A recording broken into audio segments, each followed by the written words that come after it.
اعوذ باللہ من الشیطان الرجیم بسم اللہ الرحمن الرحیم اللہم صلی علی محمد وآل محمد وعجل فرجہم۔ میرے انتہائی واجب الاحترام مومنین کرام، طلاب عزیز، ہماری گفتگو چل رہی تھی انسان اور جہان کی شناخت کے حوالے سے، اور ہم جہاں پر پہنچے تھے پہلے جو 12ویں درس میں، تو اس میں عرض کیا تھا کہ انسان اگر حقیقی لذت کو حاصل کرنا چاہتا ہے، کمال پر پہنچنا چاہتا ہے، تو اسے اس محدود دنیا کی قیدوں سے، اس جسمانیت سے آزاد ہو کر ملکوت کا، مجردات کا ایک دفعہ مشاہدہ کرنا پڑے گا، تو اس کو پھر حقیقی لذت اور اس عالم کی وسعت کا اندازہ ہوگا۔ اور یہ بھی عرض کیا تھا کہ یہ ممکن ہے، اور یہ کیسے ممکن ہے کہ وہ، اور ہر بندے کے لیے، ہر انسان کے لیے ممکن ہے کہ وہ ہے کہ آپ نے نفس کی صحیح شناخت اور اس کو درک کرنا، اس کو پہچان لینا، اور اس کے بعد مجردات کے ساتھ آہستہ آہستہ سٹیپ بائی سٹیپ جو ہے ریاضت کے ذریعے، طہارت کے ذریعے سفر کرنا، تو اس دنیا میں ہی انسان کو کیا ہوگا، ان حالات کا، ان کیفیات کا اندازہ ہو جائے گا۔ اب آج کے جو ہم درس شروع کرنے لگے ہیں، انتہائی اہم بحث ہے جس میں کافی دقت کی ضرورت ہوگی۔ میں عرض کروں گا ہر سننے والے سے کہ جو تو طالب علم ہیں ان کے لیے شاید اتنا مشکل نہ ہو، لیکن جو حوضے سے باہر بیٹھ کے سن رہے ہیں ان کو اس میں دقت کرنی پڑے گی۔ آخری یہ میرے 2 یا 3 درس ہوں گے آخری، تو اس میں جو ہے تقریباً جو ہے تمام حقائق کے بارے میں گفتگو ہوگی، خدا سے لے کر اس جہان کے بارے میں، کہ کیسے خدا کی معرفت ممکن ہے، کیسے جو ہے انسان جو ہے اپنے نفس کی معرفت کر سکتا ہے اور یہاں سے خدا تک جائے گا، اور آگے پھر تمام حقائق کہ ہمارا خدا سے رابطہ کیا ہے اور کس طریقے سے یہ خلقت ہوئی، ہماری خدا سے نسبت کیا ہے، یہ تمام ابحاث آئیں گے، عالم، یہ جہان کیسے وجود میں آیا اور کیا رابطہ ہے خدا کے ساتھ، تاکہ ہم صحیح معرفت کے رستے پر چل پڑیں۔ تو سب سے پہلے جو ہے میں نے جو عرض کیا کہ رابطہ کیا ہے خدا اور انسان کے درمیان، نسبت کیا ہے، اور کیسے ہم معرفت نفس اور معرفت روح سے معرفت خدا تک پہنچ سکتے ہیں، کیونکہ عرض کیا جو بھی اپنے نفس اور اپنے روح کی، اپنی حقیقت کی معرفت حاصل نہیں کر سکتا، وہ کبھی بھی صحیح طریقے سے خدا بند عالم کی ذات اور ان کی وجود و صفات کی معرفت حاصل نہیں کر سکتا۔ تو اس سلسلے میں امام علی علیہ السلام بھی فرماتے ہیں، جیسے کہ من عرف نفسہ عرف ربہ، یا ایسے بھی نقل ہوا ہے کہ من عرف نفسہ فقد عرف ربہ، جس نے اپنے نفس کو پہچان لیا، من عرف نفسہ فقد عرف ربہ، اس نے اپنے رب کو پہچان لیا۔ اسی طریقے سے ایک اور جگہ پر امام المتقین علیہ السلام فرماتے ہیں، افضل المعرفت معرفت الانسان نفسہ، انسان کی جو سب سے افضل و اعلیٰ معرفت اور وہ پہچان ہے، وہ انسان کی اپنی حقیقت کے بارے میں پہچان ہے۔ یہاں تک یہ تقریباً تکرار ہو چکا ہے۔ اب یہ ہے کہ ہم یہ بیان کریں گے کہ معرفت نفس حاصل کرنے کے کتنے طریقے ہیں، کتنے رستے ہیں۔ تو جو کچھ آج تک علماء اور دانشمندان نے بیان کیا ہے، 2 رستے ہیں اپنے نفس کو پہچاننے کے لیے۔ ایک ہے جو ہے معرفت ہے علمی، اور دوسری معرفت ہے شہودی۔ معرفت علمی یعنی جو پہلے بیان کر چکے ہیں، ابھی تک جتنی ہماری معرفت شناسی کی بحث ہوئی ہے، تفکر اور استدلال کے ذریعے، دلائل کے ذریعے، براہین کے ذریعے، جو کچھ اور خدا بند عالم کی نشانیاں دیکھ کر پھر ہم جو غور و فکر کے بعد نتیجہ نکالتے ہیں، ہم اپنے نفس کو پہچان سکتے ہیں۔ دوسرا رستہ جو ہے وہ ہے شہودی، معرفت شہودی، جو اعلیٰ ترین، اتھینٹک ترین رستہ ہے، وہ شہود کا رستہ ہے، کہ جس کو کوشش کر کے ہر انسان شہود کے ذریعے اپنی پہچان حاصل کر سکتا ہے۔ اس طریقے سے انسان کیا کرے گا، آہستہ آہستہ جو غور و فکر کرے گا، معرفت حاصل کرے گا، شہود کی منزل پر پہنچے گا، تو آہستہ آہستہ سٹیپ بائی سٹیپ اس کے یہ حجاب جسمانی ظلمانی یہ دور ہوتے جائیں گے، اور وہ اپنی حقیقت نفس کو پہچاننے لگے گا، اور ایک وقت ایسا آئے گا کہ اس کے لیے اظہر من الشمس ہو جائے گا، سورج کی طرح اس سے بھی زیادہ واضح ہو جائے گا انسان کے لیے۔ لہذا دوستان عزیز عرض کروں گا، چاہے معرفت علمی کے ذریعے بھی آپ کوشش کریں، چاہے شہود کے رستے پر آئیں، تو اس میں آہستہ آہستہ جو مطالب ابھی تک بیان ہو چکے ہیں، اگر ابھی بھی سمجھ نہیں آئی، ان پر غور و فکر کریں، دوبارہ سنیں، تاکہ اس رستے پر ٹھیک طریقے سے آپ آ سکیں، اور دونوں رستوں سے آپ اپنے نفس کی پہچان بھی کر سکتے ہیں، علمی طریقے سے بھی اور شہودی طریقے سے بھی۔ البتہ یہ شہود کا جو طریقہ ہے یہ تمام باقی طریقوں سے افضل و اشرف طریقہ ہے، لیکن فرق اتنا رہے گا کہ علمی طریقے سے آئیں گے تو آپ یقین کی منزل پر آ جائیں گے، شہودی طریقے سے آئیں گے تو آپ حقیقت کو جیسے آنکھوں سے دیکھ رہے ہیں ایسے دیکھیں گے۔ کیا مطلب یہ ہے کہ جو پاکستان میں رہنے والے ہیں سب کو آج کے دور میں تقریباً پتہ ہے کہ اسلام آباد کی سٹی جو ہے یا لاہور سٹی جو ہے یہ موجود ہیں۔ شاید ایک بندہ جو کچھ شعور رکھتا ہو، جو آج کل کے اخبار سے یہ وہ سارا تعلق رکھتا ہو، خبریں لیتا ہو، جس کو لوگوں کے آنے جانے سے ملتا رہتا ہو، وہ اگر اسلام آباد یا لاہور کے شہر میں نہ بھی گیا ہو تو اس کو یہ یقین ہوگا، ٹیلی ویژن دیکھتا ہے، خبریں دیکھتا ہے، یہ سنتا لوگوں سے کہ اس کے احباب دوست آنے جانے والے بتاتے ہیں کہ لاہور میں مینار پاکستان ہے، بادشاہی مسجد ہے، شاہی قلعہ ہے، یہ اسلام آباد میں پارلیمنٹ ہاؤس ہے، فلاں فلاں، تو اس کو یقین تواتر کی حد تک سن کے یقین ہو جائے گا، اور وہ کہے گا کہ بھائی ٹھیک ہے میں گیا نہیں ہوں، لیکن ہے اسلام آباد کا شہر جو ہے وہ اس طرف ہے، لاہور مثلا اس طرف ہے۔ لیکن جس نے لاہور یا اسلام آباد کو دیکھا ہوگا وہ اتنے یقین سے بھی آگے والی منزل شہود کی منزل پر ہوگا، یعنی اس نے شاہد ہے، اس نے دیکھا ہے، تو اس کو پتہ چل جائے گا کہ واقعاً وہ بلکہ بیان کرے گا پھر کہ لاہور اتنا خوبصورت ہے، یہ اسلام آباد اتنا خوبصورت ہے۔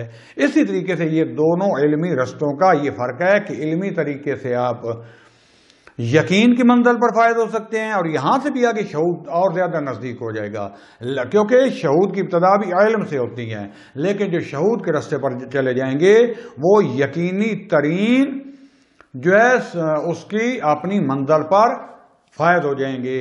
یا دوسری مثال یہ ہے کہ جیسے ایک چینی یا مثلا کوئی برفی لڈو وغیرہ ہو، ایک بندے ہزار اس نے سنا ہوگا برفی بڑی میٹھی ہوتی ہے، ٹیسٹی ہوتی ہے فلاں، لیکن ایک بندے نے جس کو ٹیسٹ میٹھے کا تو پتہ ہے لیکن اس نے رسگلہ یا جامن یا گلاب جامن جو بھی ہوتے ہیں اس کا ٹیسٹ نہیں لیا، مختلف لوگ اس کو بتائیں گے تو اس کو یہ پتہ چل جائے گا کہ یہ بھی مٹھائی سویٹس کی ایک قسم ہے اور ظاہراً اچھی ہوگی یقیناً، لیکن جس نے چکھی ہوئی ہے وہ یقین کی اعلیٰ ترین منزل پر یعنی شہود کی منزل پر پہنچ جائے گا۔ بس یہ دو رستے ہو گئے اور ان میں یہ فرق ہو گیا۔ اب کیونکہ ہم اکثر آپ کو عرض کیا بار بار مادی دنیا میں رہتے ہیں اور محسوسات جسمانی لذات ان میں اتنے غرق ہیں کہ ہماری توجہ نفس کے ادراکات کی طرف نہیں جاتی، یعنی ہم جو اپنے نفس کے ذریعے سادہ مثال دے لیں، جو اپنے ذہن میں کہتے ہیں عقل میں مختلف نفس میں جو تفکر کرتے ہیں، یہ جو ہمارے تفکرات ہوتے ہیں جن کو ہمارا نفس درک کرتا ہے، عموماً ہم اس کی طرف متوجہ نہیں ہوتے۔ یا جو میں نے کلیات کی مثال دی تھی، جیسے انسان ایک کلی ہے لیکن اس کے مختلف آگے جو انواع آ جاتی ہیں، یا مختلف انسان جو ہیں اس کے جز ہیں، تو یہ انسان ایک کلی مفہوم ہے۔ یہ کہاں پر ہوتا ہے؟ یہ ذہن میں، ہمارا ذہن درک کرتا ہے، یہ انسان کا مصداق ہے۔ میں اور اس مثلا طالب علم میں فرق ہے، اس کا وجود اور ہے، میرے وجود اور ہے، لیکن انسانیت میں ہم سب شامل ہیں۔ یہ انسانیت کا ایک کلی مفہوم ہے جو ہمارے ذہن ہمارے نفس کے پاس موجود ہوتا ہے۔ تو بس جو ہم اس چیز سے غافل ہوتے ہیں، مادیات لذات میں زیادہ مادی لذات میں غرق ہوتے ہیں، اب جب خدا بند عالم کا بھی تصور کرتے ہیں تو خدا کے بارے میں ان کو جتنا بتایا جائے کہ اس کا ہاتھ پاؤں نہیں ہے، اس کی باڈی نہیں ہے، اس کا جز نہیں ہے، اس کا زمان و مکان نہیں ہے، تو پھر بھی ہم تصور کرتے ہیں جیسے ایک وہ نور کا شاید گولا ہوگا، جیسے ایک نور کا دائرہ ہوتا ہے، کوئی چیز ہے یہاں وہ ایک بہت عظیم قسم کا، ہم سے نہیں تو ملتی جلتی شکل میں کوئی چیز کوئی تو ہوگی نا، ہم کوئی چیز یعنی جو جسمانیات میں ہم نے دیکھی ہے، زیادہ سے زیادہ جب نور نور سنتے ہیں تو جیسے بہت عجیب و غریب قسم کا عالی قسم کا نور ہوگا، تو پھر جب یہاں تک پہنچ جاتے پھر سے نور ہے تو کیسے کرتا ہے، کیسے حکومت کرتا ہے، کیسے یہاں آ کر گڑ مڑ کا جو ہے شکار ہو جاتے ہیں، پھر اس کے لیے کرسی بھی بناتے ہیں، پھر عرش میں اس کا ایک پھٹا بھی بنا لیتے ہیں، اس کے لیے تخت بھی بناتے ہیں، پھر آہستہ آہستہ اس کو جو ہے سونے کے جوتے اور اس کے بال بھی بنا دیتے ہیں، پھر نعوذ باللہ اس کی اللہ کی ایک ٹانگ جہنم میں بھی پھینک دیتے ہیں بچانے کے لیے۔ اسی طریقے سے یعنی ہر مادی سوچ میں غرق رہتے ہیں، پھر یہ مسائل سمجھ میں نہیں آتے، جبکہ اللہ کیا ہے، مجرد ہے، جس طریقے سے ہمارا نفس مجرد ہے، ہمارا نفس جو ہے وہ ایک کمزور ترین ضعیف ترین مجردات میں سے ہے، جبکہ خدا بند عالم کا جو وجود مجرد ہے، عالی ترین اکمل و اعلی حقیقت محض، وہ مجرد ہے۔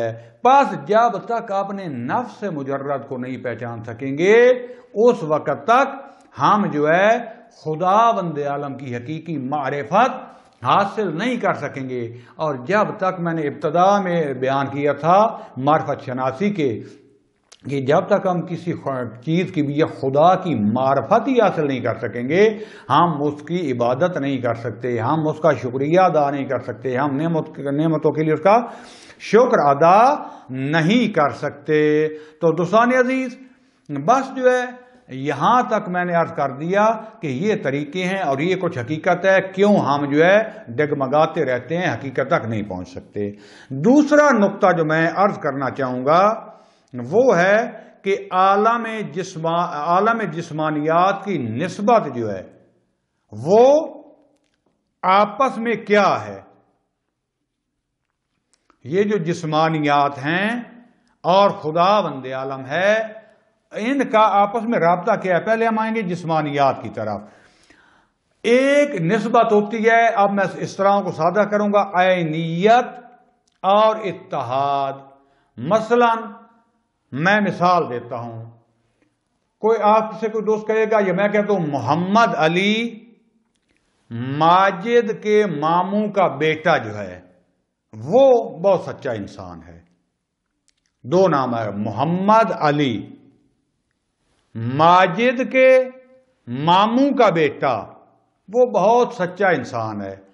اب یہاں پر جو ہے محمد علی اور ماجد کے ماموں کا بیٹا، یہ ایک چیز ہیں، یہ دو چیزیں نہیں ہیں، لفظ علیحدہ علیحدہ استعمال ہوئے ہیں۔ محمد علی جو کہ ماجد کے ماموں کا بیٹا ہے، ماجد کے ماموں کا بیٹا یعنی محمد علی، ان میں کوئی فرق نہیں ہے، یہ دو چیزیں نہیں ہے، یہ ان میں وحدت ہے، یہ ایک چیز ہے، یہ مفہوم ایک پر صدق کر رہا ہے۔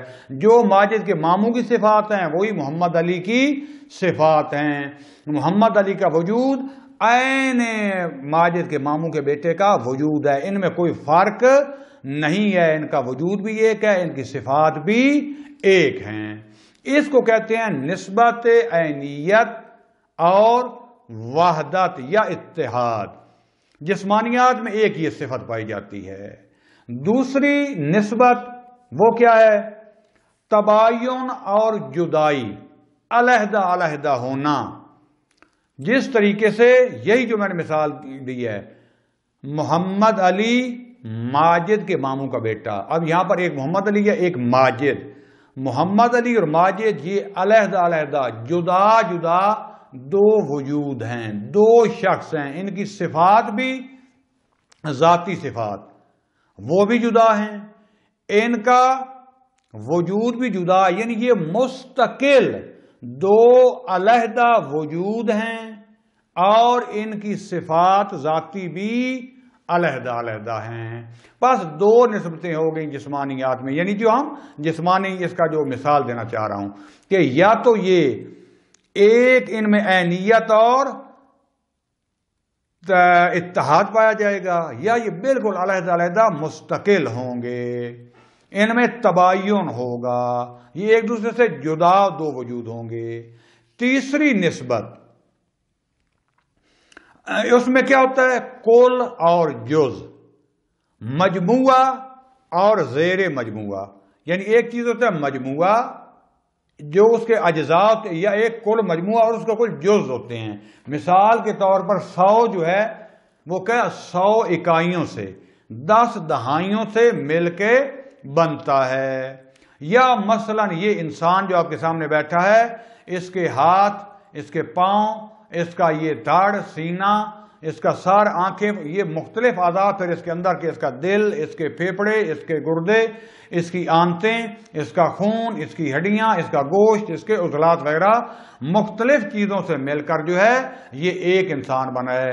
یا اس طریقے سے کوئی جو ہے اور بھی مجموعہ آپ لے لیں، ایک میز جو ہے مثلا اور لکڑی کے کئی ٹکڑوں سے مل کر بنتی ہے، لکڑی کے ٹکڑے جو ہیں وہ مختلف ہوتے ہیں، ان سے ایک میز بن جاتی ہے۔ میز ایک مجموعے کا نام ہے، جبکہ اس کے جو زیر مجموعہ جس کے وہ ٹکڑے ہیں جن سے یہ مل کر بنی ہے، اب یہ جو ہے یہ جو جز ہوگا اس کا ایک ٹکڑا، یہ اس کو آپ کل نہیں کہہ سکتے۔ یہ جو جز ہے، اس جز میں یا جیسے انسان اور پھر انسان کے آگے افراد، انسان یا انسانیت، یہ ایک مجموعہ ہے، ایک ایک انسان اس کے کیا ہیں؟ جز ہیں مثلا۔ اب ایک انسان جو ہے اس میں پورے مجموعے والی صفات نہیں ہو سکتی، کیونکہ میری صفات اور ہیں، اس انسان کی اور ہیں، کلی مطلب ان پر آ رہا ہے۔ یعنی جز جو ہے یہ وہ پورے کل سے جو پورے اجزاء سے مل کے جو کل بنتا ہے، اس ایک جز میں وہ تمام صفات نہیں پائی جا سکتی، مجموعے والی صفات نہیں پائی جا سکتی۔ لیکن یہ جز جو ہے اس کل سے جدا بھی نہیں ہوگا۔ سادہ تر ایک مثال دے دیتا ہوں، دریا جو ہے اس میں ایک ایک قطرہ پانی سے دریا بنتا ہے۔ دریا کی لہریں، سمندر کی لہریں دریا سے ہیں، لیکن دریا یا سمندر نہیں ہیں۔ ایک ایک قطرے سے مل کر پانی، یعنی وہ دریا کا پانی وہ بنتا ہے، لیکن ایک قطرہ جو ہے وہ دریا یا سمندر نہیں ہے۔ دریا کا پانی ڈبونے کے لیے کافی ہے، لیکن یہ ایک قطرہ ڈبونے کے لیے کافی نہیں ہے۔ اس سے ہو سکتا ہے کہ آپ کے جسم کا ایک چھوٹا سا حصہ بھی تر نہ ہو۔ پس یہ جو جز ہوتا ہے اس میں پورے وہ مجموعے والی کل والی صفات تو نہیں ہوتی، لیکن یہ جز کل سے جدا بھی نہیں ہوتا، اسی کے تحت ہوتا ہے۔ کرنا چاہیں تو کر سکتے ہیں، لیکن جب ہم اس صورت میں بات کر رہے ہیں جب یہ اس کے تحت موجود ہے۔ اب عالم محسوسات میں یہ 3 نسبتیں پائی جاتی ہیں۔ میں یہیں پہ تکرار کر دوں، ہم یہ بحث کیوں کر رہے ہیں؟ ہم کر رہے ہیں اپنے نفس مجرد کو سمجھنے کے لیے، اور اس کے ذریعے کیسے ہم خدا کو سمجھ سکتے ہیں، ہمیں کیسے پتہ چلے گا کہ خدا اور ہمارے درمیان نسبت کیا ہے۔ تو ہم نے یہاں سے شروع کیا کہ عالم جسمانیات میں، عالم مادیات میں یہ 3 نسبتیں پائی جاتی ہیں۔ اب سوال یہ ہے کہ آیا خدا کے ساتھ ہماری جو نسبت ہے، آیا ان 3 نسبتوں میں سے کوئی ایک ہے؟ جو میں نے 3 بیان کی ہیں جو مادہ کے درمیان پائی جاتی ہیں، تو جواب ہوگا یقیناً نہیں۔ آیا ہم جو ہے خدا بند عالم کے ساتھ ہماری نسبت نیت اور اتحاد والی ہے، یعنی ہم اور خدا ایک ہیں؟ نہیں۔ کیوں؟ ہم محدود ہیں، خدا بند عالم کی ذات لامحدود ہے، اور محدود کی جو صفات ہوتی ہیں وہ لامحدود میں نہیں ہوتی، جو لامحدود کی صفات ہوتی ہیں وہ محدود میں نہیں ہوتی۔ پس ہمارا جو ہم ممکن الوجود یا ہمارا محدود پورا جہان کیوں نہ لے لیں، ہم محدود ہیں، خدا لا محدود ہے. یہ آگے جا کے بھی ثابت ہوگا، فعلاً فرض کر لیتے ہیں. لہذا ہم میں عینیت نہیں پائی جاتی. آیا خداوند عالم اور ہمارے درمیان دوسری نسبت یعنی بالکل جدا ہونے والی، جیسے محمد، علی اور ماجد جدا جدا تھے، اس طریقے سے خدا اور ہمارے درمیان صفت پائی جاتی ہے؟ یعنی بالکل جدائی اور بیگانگی، یعنی وہ بھی مستقل ہے ہم بھی مستقل، یہ بھی نہیں ہو سکتا. خدا فقط مستقل ہے، خداوند عالم کی ذات، ہم مستقل نہیں ہیں. جدائی اور بیگانگی بھی نہیں اور استقلال بھی نہیں. بس دونوں جدا، اگر دونوں جدا ہو جائیں تو کیا ہوگا؟ یہ محدود وہ نامحدود، اور ان میں کیا ہو جائے گا؟ پھر حد اور مرز پائی جائے گی. یعنی محدود کی فرق کر لیں، یہ ایک دائرہ یہاں تک یا جتنا یہ جہان ہے یہ محدود ہو گیا مخلوقات کے لیے، اور اس کے بعد میں باقی سارا خدا کا، تو اس کا مطلب ہے خدا اس میں نہیں ہے. تو یہ بھی محدود اور خدا بھی محدود، یعنی باقی ہر چیز پر ہے، یہ اس جہان میں یہ اس جگہ پر نہیں ہے، اس جگہ نہیں ہے. تو نتیجہ کیا؟ خدا کو بھی ہم کیا کر دیں گے؟ محدود کر دیں گے. یعنی خداوند عالم سے تھوڑی سی دنیا کیا ہے؟ خالی ہے، جبکہ خداوند عالم ہر جگہ ہے، حاضر و ناظر ہے. نہ فقط یہ کہ وہ دیکھ رہا ہے ہر جگہ کو، نہیں بلکہ ہر جگہ اس کا وجود موجود ہے. اور آیا تیسری نسبت کل اور جز والی، آیا ہم خدا کے جز ہیں، خدا کے مجموعے کے نیچے آتے ہیں؟ تو یہ بھی نہیں ہوگا. کیوں؟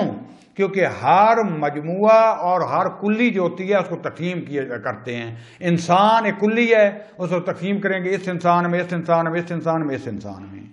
خدا بندے ایسا نہیں ہے، خدا تقسیم نہیں ہوتا، کیونکہ جو بھی مجموعہ ہوتا ہے وہ اپنے اجزاء سے مل کر بنتا ہے.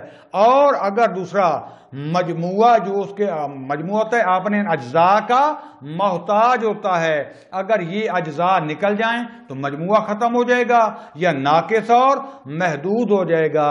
تو اس سے ثابت یہ ہوگا کہ یہ مجموعہ، یہ کل ان اجزاء سے مل کر بنا ہے. پہلے یہ کل نہیں تھا، جز اکٹھے ہوئے تو پھر کل بنا. اللہ تعالیٰ ایسا بھی نہیں ہے، اللہ کے کوئی اجزاء بھی نہیں ہیں، بلکہ وہ ان سب چیزوں کا بنانے والا، ان سے پہلے ماورا پہلے بھی تھا اور ان کے بعد بھی رہے گا. خداوند عالم کی ذات میں کوئی فرق نہیں پڑتا، کوئی ہم میں سے ہو کوئی نہ ہو. لہذا یہ تینوں نسبتیں خداوند عالم کی ذات میں نہیں پائی جاتی.